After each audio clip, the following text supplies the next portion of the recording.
ਹੁਣੇ ਹੀ ਅਸੀਂ ਜਾ ਰਹੇ ਸੀ ਗੱਡੀ ਦੇ ਵਿੱਚ ਬਹਿ ਕੇ ਸੋਹਣੇ ਸ਼ਹਿਰ ਸਰਗੋਦਾ ਰੋਡ ਦੇ ਨਾਲ ਦੇਖੋ ਕਿੰਨਾ ਖੜਾ ਪਾਣੀ। ਇਸ ਮੁੰਡੇ ਨੂੰ ਐਸਾ ਕੀ ਹੋਇਆ, ਰੋਕ ਲਿਆ ਗਾਰਡ ਨੇ। ਪਹੁੰਚੇ ਸੋਹਣੇ ਸ਼ਹਿਰ ਸਰਗੋਦਾ, ਟ੍ਰੈਫਿਕ ਵਾਲਾ ਖੜਾ ਰੋਕ ਰਿਹਾ ਸਾਰੀਆਂ ਗੱਡੀਆਂ। ਸੋਹਣੇ ਸ਼ਹਿਰ ਸਰਗੋਦਾ ਦੇ ਵਿੱਚ ਇੰਨਾ ਰਸ਼ ਕਿਉਂ? ਮੁੰਡੇ ਦੇ ਨਾਲ ਬਹਿ ਗਿਆ। ਮੈਂ ਕਿਹਾ ਨਾਈਸ ਮੁੰਡਿਆ, ਸ਼ਹਿਰ ਕਰਨ ਕੀ ਜਾਣਾ? ਕਹਿੰਦਾ ਚੁੱਪ ਕਰਕੇ ਬਹਿ ਜਾ, ਮੈਂ ਤੈਨੂੰ ਕਿਉਂ ਦੱਸਾਂ। ਹਰ ਟਾਈਮ ਯਾਰ ਤੂੰ ਮੇਰੀ ਬੇਇੱਜ਼ਤੀ ਕਰਦਾ ਰਹਿਣਾ, ਕਦੀ ਦਾ ਸੀਰੀਅਸ ਹੋ ਜਿਆ ਕਰ। ਕੈਮਰੇ ਵਾਲ ਦੇਖੋ, ਮੇਰਾ ਮੂੰਹ ਯਾਰ ਰੋਣੇ ਵਾਲਾ ਹੋ ਗਿਆ। ਫਿਰ ਕੀਤਾ ਜੀ ਇੱਕ ਵਾਰੀ ਆਪਣੇ ਸਫ਼ਰ ਦਾ ਆਗਾਜ਼। ਨਾਈਸ ਮੁੰਡੇ ਨੂੰ ਪੁੱਛਿਆ, ਮੈਂ ਕਿਹਾ ਯਾਰ ਅੱਜ ਮੌਸਮ ਕੈਸਾ? ਕਹਿੰਦਾ ਮੌਸਮ ਅੱਜ ਬੜਾ ਹੋਇਆ ਸਮੈਕਸੀ। ਨਾਈਸ ਮੁੰਡਾ ਆਪੇ ਹੀ ਦੱਸ ਤੂੰ ਯਾਰ। ਮਾਸ਼ਾਅੱਲਾ ਜੀ ਮਾਸ਼ਾਅੱਲਾ, ਕੀ ਬਾਤਾਂ।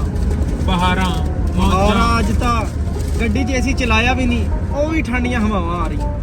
ਇੰਨੀ ਜ਼ਿਆਦਾ ਬਾਰਿਸ਼ ਕੋਈ ਨਹੀਂ ਹੋਈ। ਸ਼ਹਿਰ ਨੂੰ ਜਾਂਦੇ ਹੋਏ ਦੇਖਾਂ ਰੋਡ ਦੇ ਕਿਨਾਰੇ ਤੇ ਬਹੁਤ ਜ਼ਿਆਦਾ ਖੜਾ ਪਾਣੀ। ਲੱਗਦੀ ਪਈ ਸੀ ਹਲਕੀ ਹਲਕੀ ਠੰਡ। ਮੇਰਾ ਦਿਲ ਸੀ ਉਹ ਚੱਲ ਰਿਹਾ ਸਾਹਮਣੇ ਪੱਠਾ, ਉੱਥੇ ਜਾ ਕੇ ਸੇਕੀਏ। ਉਹ 3-4 ਮਿੰਟ ਦਾ ਸਫ਼ਰ ਕਰਨੇ ਤੋਂ ਬਾਅਦ ਯਾਰ ਹੁਣੀ ਪਹੁੰਚ ਗਏ 97 ਤੇ 96 ਵਾਲੀ ਪੁਲੀ ਤੇ। ਇੱਥੇ ਦੇਖਾਂ ਤੇ ਇੱਕ ਜੰਪ ਬਣ ਗਿਆ, ਉਹ ਬੜਾ ਅੱਛਾ ਹੋਇਆ, ਨਹੀਂ ਤਾਂ ਉਹ ਗੱਡੀਆਂ ਬੜੀਆਂ ਸਪੀਡ ਨਾਲ ਆਵਾਮ ਨੰਗਾਉਂਦੀ। 96 ਤੇ 97 ਵਾਲੀ ਪੁਲੀ ਤੋਂ ਹੈਗਾ 2 ਕਿਲੋਮੀਟਰ 88 ਬਾਈਪਾਸ। ਚੈੱਕ ਕਰੋ ਜੀ, 88 ਤੇ ਪਹੁੰਚ ਗਏ। ਫਿਰ ਪਹੁੰਚੇ ਬਾਈਪਾਸ ਤੇ। ਨਾਈਸ ਮੁੰਡਾ ਦੇਖਾਂ ਤੇ ਜਾ ਰਿਹਾ ਬੈਂਕ। ਪੀਜ਼ਾ ਕਲੱਬ ਔਰ ਪੀਜ਼ਾ ਖਾਣ ਆਈਦਾ। ਇਹਨਾਂ ਦੀ ਵਾਈਫਾਈ ਲੱਗੀ ਸੀ, ਮੈਂ ਚਲਾਉਣ ਲੱਗ ਗਿਆ ਫਿਰ ਵਾਈਫਾਈ। ਮੈਂ ਕਿਹਾ ਯਾਰ ਪੀਜ਼ਾ ਦਾ ਪਤਾ ਨਹੀਂ ਕਿਦੋਂ ਖਾਣਾ, ਵਾਈਫਾਈ ਤਾਂ ਚਲਾਈਏ। ਜੀ ਦੇਰ ਬਾਅਦ ਆਮਦ ਹੋਈ ਜੀ ਟ੍ਰੇਨ ਦੀ। ਟ੍ਰੇਨ ਵਾਵਾ ਥੱਕੀ ਹੋਈ ਸੀ। ਮੈਂ ਕਿਹਾ ਸਪੀਡ ਕਿਉਂ ਨਹੀਂ ਦੇ ਰਹੀ ਟ੍ਰੇਨ ਦੀ? ਕਹਿੰਦਾ ਯਾਰ ਅਸੀਂ ਬੜਾ ਲੰਬਾ ਸਫ਼ਰ ਕਰਕੇ ਆਏ ਆ। ਮੈਂ ਕਿਹਾ ਕਿੱਥੋਂ ਆ ਗਏ? ਇਹ ਟ੍ਰੇਨ ਆਈ ਆ ਕਰਾਚੀ ਤੋਂ। ਕਿਆ ਬਾਤ ਆ। ਮੈਂ ਕਿਹਾ ਲਵ ਯੂ ਹੋਗਾ ਟਰੱਕ ਭਰ ਕੇ। ਇਨਸ਼ਾਅੱਲਾ ਕਦੀ ਨਾ ਕਦੀ ਤਾਂ ਕਰਾਂਗੇ ਸਫ਼ਰ ਟ੍ਰੇਨ ਦੇ ਵਿੱਚ ਕਰਾਚੀ। ਨਾਈਸ ਮੁੰਡੇ ਨੇ ਸ਼ੀਸ਼ੇ ਕਰਤੇ ਉੱਤੇ ਨੂੰ ਤੇ ਚਲਾ ਲਿਆ ਮੱਠੀ ਜੀ ਆਵਾਜ਼ ਦੇ ਨਾਲ ਏਸੀ। ਮੈਂ ਕਿਹਾ ਇਹ ਕਿਉਂ ਚਲਾਇਆ? ਮੇਰੀ ਗੱਡੀ ਤੇ ਮੇਰੀ ਮਰਜ਼ੀ। ਸ਼ਹਿਰ ਪਹੁੰਚੇ, ਚੈੱਕ ਕਰੋ ਕਿੰਨਾ ਜ਼ਿਆਦਾ ਹੋਇਆ ਸ਼ਹਿਰ ਦੇ ਵਿੱਚ ਚਿੱਕੜ। ਮਤਲਬ ਸਿਰਫ ਪਿੰਡ ਹੀ ਬਾਰਿਸ਼ ਨਹੀਂ ਪਈ, ਸ਼ਹਿਰ ਵੱਲ ਤਾਂ ਬਹੁਤ ਜ਼ਿਆਦਾ ਪਈ ਆ ਬਾਰਿਸ਼। ਯਾਰ ਹੁਣੀ ਪਹੁੰਚ ਗਏ ਤਾਰਕਾਬਾਦ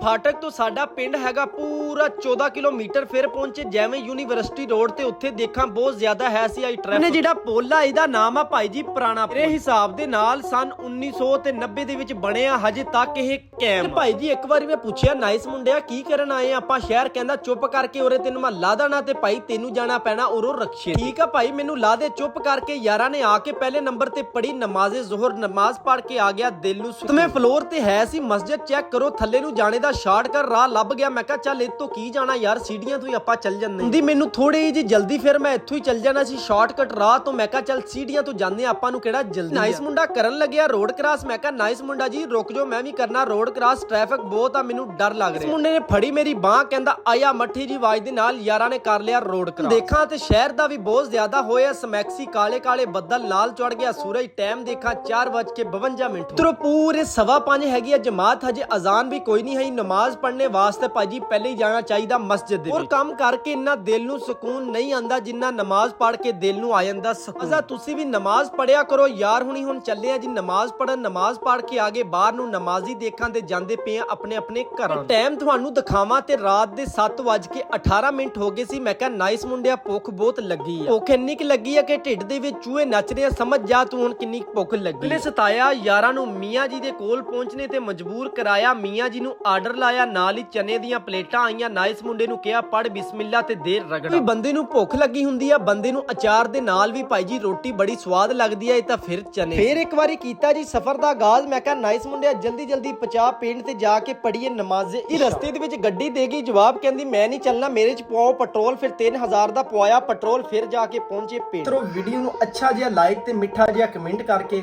ਜ਼ਰੂਰ ਦੱਸਿਓ ਕੈਸੀ ਬਣੀ ਆ। ਉਸ ਤੋਂ ਬਾਅਦ ਮੈਨੂੰ ਦਿਓ ਇਜਾਜ਼ਤ। ਆਪਣਾ ਖਿਆਲ ਰੱਖਿਓ, ਨਮਾਜ਼ ਕਾਇਮ ਕਰਿਓ। ਪਾਕਿਸਤਾਨ ਜ਼ਿੰਦਾਬਾਦ।